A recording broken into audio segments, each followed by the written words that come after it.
Hello everyone, welcome once again in my YouTube channel in AK career academy. तो देखिए, अभी हम लोग क्लास 10 के केमिस्ट्री को पढ़ रहे हैं, जिसमें आपको तीसरा चैप्टर पढ़ाया जा रहा है धातु और अधातु, यानी मेटल एंड नॉन मेटल। और इसमें पिछले वीडियो तक हम लोग इस चैप्टर को कंप्लीट कर चुके हैं, इसमें जो भी थ्योरिकल चीज़ें पढ़नी थी। और आज के वीडियो में इस चैप्टर के ऑब्जेक्टिव क्वेश्चंस का हम लोग प्रैक्टिस करने वाले हैं। तो इसमें लगभग 35-40 ऑब्जेक्टिव क्वेश्चंस हमें देखने हैं। तो आइए स्टार्ट करते हैं। सिस्टमेटिक इसके जो इंपॉर्टेंट ऑब्जेक्टिव्स है उसको देखेंगे। और देखिए, इसमें कुछ ऐसे ऑब्जेक्टिव्स होंगे जिसमें ऑप्शन की ज़रूरत पड़ेगा, उसी में हम ऑप्शन देंगे, नहीं तो विदाउट ऑप्शन ही आपको यहाँ पे इसका आंसर बताया जाएगा। तो आइए शुरू करते हैं। सबसे पहला क्वेश्चन है कि वर्तमान समय में कुल कितने तत्व ज्ञात है, यानी अभी के समय के अनुसार अगर देखा जाए तो टोटल कितने, मतलब लगभग में ही बताइए आपकी लगभग कितने जो है तत्वों का खोज किया जा चुका है। तो देखिए, लगभग 120 अबाउट 120 तत्वों का खोज जो है किया जा चुका है। 2 नंबर क्वेश्चन का आ रहा है कि कौन सी धातु जो होती है कमरे के ताप पर द्रव होती है, यानी उसको वो कमरे के टेम्परेचर पर भी लिक्विड फॉर्म में पाया जाता है। तो इसका आंसर होगा पारा, जिसको मरकरी के नाम से भी जाना जाता है। ठीक है, नेक्स्ट क्वेश्चन है किन धातुओं को चाकू से आसानी से काटा जा सकता है। तो 2 धातु है, जिसमें एक है सोडियम और दूसरा है पोटेशियम। इन दोनों धातुओं को इतना मुलायम होता है ना कि इसको आप चाकू से भी काट सकते हैं आसानी से। 4 नंबर देखिए, उष्मा और विद्युत का सबसे अच्छा चालक धातु। तो इसका आंसर होगा चांदी। सिल्वर जो होता है ये विद्युत और उष्मा का सबसे बढ़िया चालक होता है। सोना भी होता है बट सबसे बढ़िया चांदी होता है। 5 नंबर देखिए, वह धातु जो विद्युत और उष्मा का लगभग कुचालक होता है, यानी बहुत कम चालकता का गुण पाया जाता है, लगभग कुचालक ही आप उसको मानते हैं। तो देखिए, इसका आंसर होगा लेड। क्या है इसका आंसर? लेड। लेड जो होता है एक ऐसा धातु है जो उष्मा और विद्युत का बहुत कम चालक होता है, यानी लगभग कुचालक ही इसको माना जाता है। 6 नंबर देखिए, कौन सी धातु हथेली पर ही पिघलने लगती है, मतलब आप हथेली पर रखें, हथेली पर रखे रखे वो पिघलने लगती है। तो इसका आंसर होगा सीजियम। कौन सी मेटल है ये? सीजियम है। नेक्स्ट क्वेश्चन है सर्वाधिक तन्य धातु कौन है, मतलब सबसे ज्यादा तन्य, जिसको खींचकर लंबा से लंबा तार बनाया जा सकता है। तो इसका आंसर होगा सोना। हम आपको बताए थे कि 1 ग्राम सोना में 2 किलोमीटर लंबा तार बनाया जा सकता है। नेक्स्ट देखिए, 8 नंबर क्वेश्चन, वह एकमात्र अधातु कौन है जो द्रव अवस्था में पाया जाता, मतलब एक ऐसा धातु का नाम बताना है जो लिक्विड फॉर्म में होता है। तो इसका आंसर होगा ब्रोमीन। ब्रोमीन एकमात्र ऐसा धातु है जो द्रव के रूप में पाया जाता है। 9 नंबर देखिए, कौन सा धातु विद्युत का सुचालक होता है। तो इसका आंसर होगा ग्रेफाइट। आप जानते हैं कार्बन का एक अपरूप है, ठीक है, और ये विद्युत का सुचालक होता है। 10 नंबर क्वेश्चन है अत्यंत कठोर अधातु का नाम लिखें। तो देखिए, इसका आंसर होगा हीरा। ये कार्बन का एक अपरूप है जिसके कारण इसको अधातु माना जाता है, और यह अत्यंत कठोर, दुनिया का सबसे कठोर पदार्थ है। आइए नेक्स्ट क्वेश्चन पे 11 नंबर पे, किस धातु को किरोसिन तेल में डुबा कर रखा जाता है। इसका आंसर होगा सोडियम। सोडियम एक ऐसा धातु है जो इतना ज़्यादा क्रियाशील होता है, इसमें इतना ज़्यादा क्रियाशीलता पाया जाता है कि यह हवा से, जल से आसानी से रिएक्शन कर लेता है। आप इसको हवा में रखेंगे ऐसे खुले जगह पे तो रिएक्शन कर लेगा हवा से, जल में रखेंगे तो जल से भी क्रिया कर लेगा, इसलिए उसको किरोसिन तेल में डुबा कर रखा जाता है सोडियम को। नेक्स्ट क्वेश्चन है कि सोडियम जो है ये जल से अभिक्रिया करके क्या बनाता है। जैसे देखिए, सोडियम है, हम आपको अभी बताया ना कि सोडियम जल से भी तुरंत रिएक्शन कर लेगा, ठंडे जल के साथ भी। तो सोडियम जो है जब ये जल से रिएक्शन करता है H2O से, तो इसके फलस्वरूप क्या होता है कि NaOH जो ये सोडियम हाइड्रोक्साइड है इसका निर्माण होता है, और साथ ही साथ हाइड्रोजन गैस भी यहाँ से मुक्त होता है। आप चाहे तो इसको संतुलित कर सकते हैं, बट यहाँ पे बस यही पूछ रहा था कि सोडियम जब जल से अभिक्रिया करता है तो क्या होता है। तो हम बता देंगे कि सोडियम हाइड्रोक्साइड और हाइड्रोजन गैस इसका निर्माण होता है। 13 नंबर देखिए, मैग्नीशियम जब ऑक्सीजन से अभिक्रिया करता है तो क्या बनता है। तो देखिए, जब मैग्नीशियम जो है ऑक्सीजन से रिएक्शन करता है तो इसके फलस्वरूप मैग्नीशियम ऑक्साइड का निर्माण होता है। तो काफी आसान है। नेक्स्ट क्वेश्चन देखिए 14 नंबर, सोडियम और ऑक्सीजन के संयोजी इलेक्ट्रॉन कितने होते हैं। तो देखिए, सोडियम का परमाणु संख्या होता है 11, तो इसका इलेक्ट्रॉनिक विन्यास होगा 2,8,1। ऑक्सीजन का परमाणु संख्या होता है 8, तो इसका इलेक्ट्रॉनिक विन्यास होगा 2,6। तो अंतिम कक्षा में जो इलेक्ट्रॉन होता है ना उसी को संयोजी इलेक्ट्रॉन कहते हैं। तो देखिए, सोडियम का संयोजी इलेक्ट्रॉन 1 हो गया और ऑक्सीजन का संयोजी इलेक्ट्रॉन 6 हो गया। आसान है ये भी। नेक्स्ट क्वेश्चन में पूछ रहा है कैल्शियम और क्लोरीन की संयोजकता कितनी होती है। तो देखिए सबसे पहले कैल्शियम का परमाणु संख्या 20 होता है, इलेक्ट्रॉनिक विन्यास 2,8,8,2। क्लोरीन का परमाणु संख्या 17 होता है, इलेक्ट्रॉनिक विन्यास 2,8,7। तो आपको हम बता दें कि किसी भी तत्व को अपना अष्टक पूरा करने के लिए जितने इलेक्ट्रॉनों को त्यागना पड़ता है या जितने इलेक्ट्रॉनों को ग्रहण करना पड़ता है उन इलेक्ट्रॉनों की संख्या को ही मतलब संयोजकता कहा जाता है। तो कैल्शियम को अष्टक पूरा करने के लिए 2 इलेक्ट्रॉन त्यागना पड़ेगा, इसलिए कैल्शियम का संयोजकता 2 हो गया। और क्लोरीन को अपनी अष्टक पूरा करने के लिए 1 इलेक्ट्रॉन ग्रहण करना पड़ेगा, इसलिए क्लोरीन का संयोजकता 1 हो गया। ठीक है, यानी कैल्शियम का संयोजकता हुआ 2 और क्लोरीन का संयोजकता हुआ कितना 1, क्योंकि 1 इलेक्ट्रॉन ग्रहण करना है। 16 नंबर देखिए, ये बड़ा इंपॉर्टेंट क्वेश्चन है। कार्बन का संयोजकता को इंग्लिश में वैलेंसी कहा जाता है।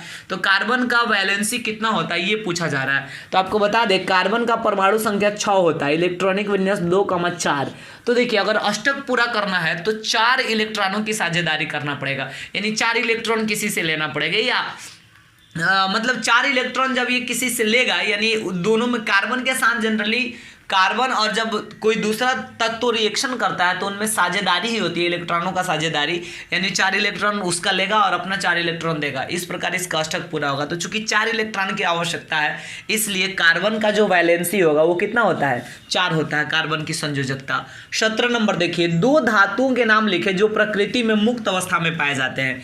तो इसका आंसर होगा गोल्ड और प्लेटिनम, यानी सोना होगा, ठीक है, जिसको AU से इंडिकेट करते हैं, और फिर प्लेटिनम होगा, प्लेटिनम। तो प्लेटिनम जो होता है PT से जिसको इंडिकेट करते हैं। ये 2 ऐसे धातु हैं जो प्रकृति में मुक्त अवस्था में पाए जाते हैं, यानी ये किसी दूसरे पदार्थ के साथ मिलकर नहीं रहते हैं बल्कि ये एकदम फ्री मुक्त अवस्था में होते हैं। ठीक है, साथ ही साथ हम आपको ये भी बताए थे कि सोना और प्लेटिनम ये ऐसे धातु हैं जिनका वायुमंडल के कार्बन डाइऑक्साइड, जलवाष्प या ऑक्सीजन वगैरह का इस पर कोई इफेक्ट ही नहीं पड़ता है, जिसके चलते ये मुक्त अवस्था में माना जाता है। नेक्स्ट क्वेश्चन 18 नंबर, ऑक्साइड और कार्बोनेट अयस्क को किस विधि से धातु के ऑक्साइड में बदला जाता है। जैसे मान लीजिए कि ऑक्साइड और कार्बोनेट अयस्क है, उसको हमें धातु के ऑक्साइड के रूप में कन्वर्ट करना है, तो हम क्या करेंगे, मतलब किस विधि का इस्तेमाल करेंगे। तो इसके लिए निस्तापन का यूज किया जाता है। हम आपको बताए थे कि निस्तापन एक ऐसा मेथड है जिसमें ऑक्सीजन की अनुपस्थिति में किसी अयस्क को गर्म किया जाता है। और ये आपको कन्फ्यूजन नहीं हो इसलिए हम आपको बताए थे कि भाई ऑक्साइड अयस्क है, इसमें तो पहले से ही ऑक्सीजन है, कार्बोनेट में CO3 यानी उसमें भी ऑक्सीजन है, तो इसलिए ऑक्सीजन की अनुपस्थिति में ही इसको गर्म कीजिए। ऑक्सीजन तो ऑलरेडी इसके पास है, तो ऑक्सीजन की अनुपस्थिति में गर्म करना निस्तापन कहलाता है। लेकिन सल्फाइड अयस्क में ऑक्सीजन नहीं होता है, इसलिए इसको ऑक्सीजन की उपस्थिति में गर्म करना पड़ता है, जिस प्रक्रिया को हम भर्जन के नाम से जानते हैं। तो ये जो 19 नंबर है, सल्फाइड अयस्क को धातु के ऑक्साइड में बदलने के लिए किस विधि का प्रयोग किया जाता है। तो इसका आंसर क्या होगा, भर्जन, रोस्टिंग जिसको कहा जाता है। 20 नंबर देखिए, सोडियम का सबसे प्रमुख अयस्क कौन है। तो सोडियम क्लोराइड है, NaCl, ये सोडियम का सबसे प्रमुख अयस्क है, मतलब इसके सहायता से सोडियम धातु को प्राप्त किया जाता है। तो ये 20 क्वेश्चन था, कुछ और क्वेश्चन है तो आइए देखिए उसको भी। तो देखिए 21 जो क्वेश्चन है इसमें कहा जा रहा है कि जब अयस्क और अपद्रव्य के गलनांक में अधिक अंतर हो तो उस अयस्क को सांद्रित करने के लिए किस विधि का प्रयोग किया जाता है। तो देखिए अयस्क के साथ ना अपद्रव्य मिले हुए रहते हैं, अपद्रव्य मतलब अशुद्धियां, तो उन अशुद्धियों को दूर करने की जो प्रोसेस है उसी को अयस्कों का सांद्रण कहते हैं। तो जब अयस्क में वैसा अपद्रव्य मिला हुआ है जिसमें हम ये कह सकते हैं कि अयस्क और अपद्रव्य दोनों के गलनांक में, मेल्टिंग पॉइंट में काफी डिफरेंस है, ठीक है, तो हम क्या करेंगे कि उस अयस्क को सांद्रित करने के लिए यानी शुद्ध करने के लिए किस मेथड का यूज करेंगे। तो इसका आंसर होगा गलनिक पृथक्करण विधि। किस विधि का यूज करेंगे, गलनिक पृथक्करण विधि। एक विशेष प्रकार का प्रोसेस है जिसमें हम आपको बताए थे कि अयस्क के साथ अपद्रव्य को गर्म किया जाएगा। तो चूंकि इसमें मान लीजिए कि अपद्रव्य का जो द्रवणांक है वो काफी कम है, तो क्या होगा कि वो जल्दी से पिघल जाएगा, और जब वो पिघलते हुए अवस्था में बदल जाएगा तो उसको ढालुए तल से छोड़ा जाएगा। तो अपद्रव्य चूंकि ज्यादा पिघल चुका है तो जल्दी नीचे आएगा, और अयस्क का द्रवणांक कम होने के कारण वो कम पिघला है तो पीछे ही रुक जाएगा। इस प्रकार ये दोनों को अलग किया जा सकता है, तो इस मेथड को गलनिक पृथक्करण विधि कहते हैं। फिर नेक्स्ट क्वेश्चन में पूछा जा रहा है कि जब अयस्क या अपद्रव्य दोनों में से कोई एक चुंबकीय हो तो उसे सांद्रित करने के लिए कौन सी विधि को अपनाया जाता है? तो इसका आंसर होगा चुंबकीय पृथक्करण विधि। ठीक है, इसमें हम बताए थे कि विद्युत चुंबकीय बेलनाकार पट्टियों पर मतलब दो पहियों को चलाया जाता है, तो उसमें जो चुंबकीय होता है वो खींचकर थोड़ा नीचे की ओर चला जाता है और जो अचुंबकीय पदार्थ होता है वो दूर फेंका जाता है। ये हम बताए भी थे आपको चुंबकीय पृथक्करण विधि के अंतर्गत। 23 नंबर क्वेश्चन है 23, धातु के ऑक्साइड से धातु के निष्कर्षण के लिए किस रासायनिक प्रक्रिया का प्रयोग किया जाता है? तो देखिए, ऑक्सीजन को हटा देंगे, धातु का ऑक्साइड है यानी धातु के साथ ऑक्सीजन जुड़ा हुआ है और उससे धातु प्राप्त करना है तो फिर ऑक्सीजन को निकालना पड़ेगा। तो ऑक्सीजन के निष्कासन की जो प्रक्रिया होती है उसको हम अवकरण के नाम से जानते हैं, तो इसके लिए अवकरण नामक अभिक्रिया करनी पड़ेगी। नेक्स्ट क्वेश्चन है, अवकरण जो है ना, ध्यान से देखिए यहाँ पे एक और चीज, अवकरण को अपचयन भी कहा जाता है, तो कहीं कहीं अपचयन भी लिखा हुआ मिल सकता है। 24 नंबर क्वेश्चन का आ रहा है कि इलेक्ट्रॉनों के स्थानांतरण के फलस्वरूप बनने वाले बंधन को क्या कहते हैं? यानी उस बंधन का नाम बताइए जो इलेक्ट्रॉनों के ट्रांसफर यानी स्थानांतरण के फलस्वरूप बनता है, तो उसको हम बोलते हैं आयनिक बंधन। क्या कहते हैं? आयनिक बंधन, या इसका एक और नाम है, उसको वैद्युत संयोजक बंधन भी कहा जाता है। तो इस चीज को भी याद रखना है, इंपॉर्टेंट है। नेक्स्ट क्वेश्चन है, इलेक्ट्रॉनों के साझेदारी से बनने वाले यौगिक को क्या कहते हैं? तो इसका आंसर होगा सहसंयोजक यौगिक। अगर बंधन पूछता ना तो हम कहते हैं सहसंयोजक बंधन, लेकिन यौगिक पूछ रहा है कि कौन सा यौगिक बनेगा, तो इसका आंसर होगा सहसंयोजक यौगिक।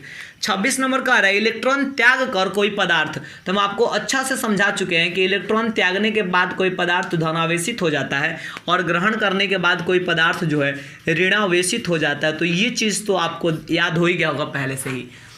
27 से लेकर और 31 तक पूछा गया है अयस्क के बारे में। लोहा का सबसे प्रमुख अयस्क, तो लोहा का 3 अयस्क होता है, हेमेटाइट, मैग्नेटाइट और लिमोनाइट। तो सबसे प्रमुख अयस्क पूछा जा रहा है तो इसका आंसर होगा हेमाटाइट। ठीक है, ये सबसे प्रमुख अयस्क है। एल्युमिनियम का सबसे प्रमुख अयस्क कौन होगा? तो इसका आंसर होगा बॉक्साइट। हालांकि बॉक्साइट के अंतर अतिरिक्त कोरंडम और क्रायोलाइट भी इसका अयस्क है, हालांकि सबसे प्रमुख अयस्क बॉक्साइट है। तांबा यानी कॉपर, इसका पूछ रहा अयस्क, तो इसका आंसर होगा पाइराइट।